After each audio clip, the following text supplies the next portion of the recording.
تربیت، جب تک تربیت نہیں، اب باپ کو پتہ نہیں، بیٹا 7 سال کا ہو جائے، ماسو فرماتے ہیں اس کی تربیت کرنا شروع کر دے، اسے کنٹرول اپنے اوپر سے کھا دے. بیٹا تو حیوان نہیں ہے جہاں جو ملا تو کھا لے، جو تجھے دعوت دے تو اس کی طرف چلا جائے، جو تیری طرف دوستی کا ہاتھ بڑھائے اس سے ہاتھ ملا لے. بیٹا تو علی والا ہے، تو انسان ہے. پھر اسے دکھائیے حیوانات کو، اسے شیر دکھائیے کس طرح درندگی کرتا ہے، کس طرح وہ آپس میں لڑتے ہیں. تو انسان ہے، کیا تو شیر کی طرح بننا چاہتا ہے؟ تو بلی اور گدھے کی طرح بننا چاہتا ہے؟ نہیں، اللہ نے تجھے انسان بنایا. انسان وہ ہے جو دیکھ کے کھاتا ہے. اپنا کھا رہا ہوں یا غیر کا کھا رہا ہوں؟ بھینس کو نہیں پتا، وہ مسجد کا چارہ بھی کھائے گی، مندر کا چارہ بھی کھائے گی، جو ملے گا کھا لے گی. اسے کیا پتا زمین میرے مالک کی ہے یا پڑوسی کی ہے؟ حیوان ہے، اسے پیٹ کی بھوک بجانی ہے. اگر تیرا بھی یہی ہے، یتیم کا بھی کھا لیا، بہن کا بھی کھا لیا، بھائی کا بھی کھا لیا، لوگوں کا بھی کھا لیا، قیامت میں بھینس بنا کے اٹھائے جاؤ گے، انسان بنا کے نہیں. انسان دیکھ کے کھاتا ہے. میرے مال میں کس کا مال ملا ہوا ہے اسے جدا کرتا ہے. کہ 7 سال سے بچے کو ٹریننگ دے، اسے اپنا نیک غلام بنا، مطیع بنا. اگر 7 سے 14 تک تو اسے غلامی سکھا لے گا، 15 کے بعد یہ اللہ کی غلامی کرے گا. لیکن تو نے غلام بننا اسے نہیں سکھایا، اسے کیا پتا رب کی غلامی کرنی ہے. سختی بھی کر، پیار بھی کر. 7 سال تک بادشاہ ہے، اسے روک نہیں ٹوک نہیں، تاکہ اس کا ارادہ مضبوط ہو، اس کا ول پاور مضبوط ہو. چھوٹے چھوٹے بچوں کو مارنا شروع کر دیں گے نا، یہ بھی نہ کرو وہ بھی نہ کرو، ان کی ول مر جاتی ہے، ان بچوں کی خوشیاں ان کی ختم ہو جاتی ہیں.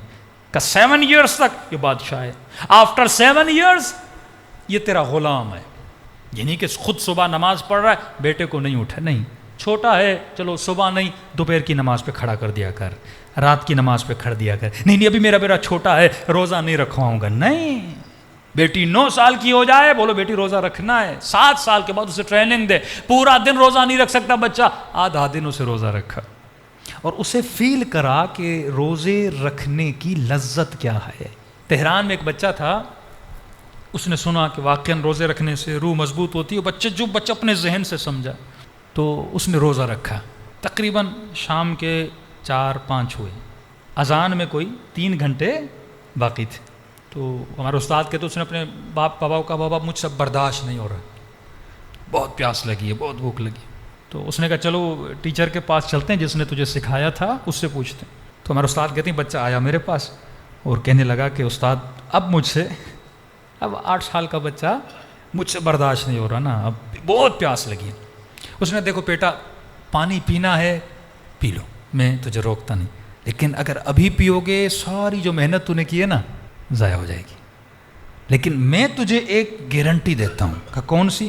کہ اگر تو اذان تک رکے گا نا، اللہ تجھے ایک بہترین گفٹ دے گا، تو بہت خوش ہوگا اس سے. کہ پکا؟ اس نے کہا پکا. یہ بچہ 3 گھنٹے اس نے صبر کیا، اس کے بعد اس نے افطاری کی. خوشی آیا اس کے پاس. کہ کون سی گفٹ ہے؟ کہ یہی خوشی جو تیرے اندر ہے نا افطاری والی.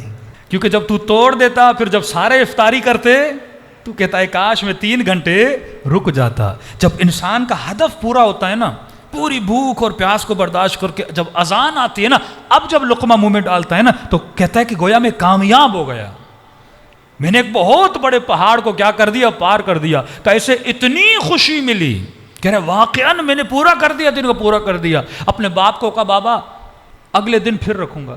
اس کا والد کہتا ہے کہ مولانا میں نے کہا اس نے اتنی بھوک کاٹی، میں نے اسے اٹھایا نہیں. کہ بغیر سحری کے اس نے اگلے دن روزہ رکھا. کہ وہ خوشی مجھے بار بار چاہیے. جب انسان ایک چیز کو اچیو کر لیتا ہے نا، خوشی یہ نہیں کہ صرف پیسہ ملے، انٹرنل جو خوشی ہوتی ہے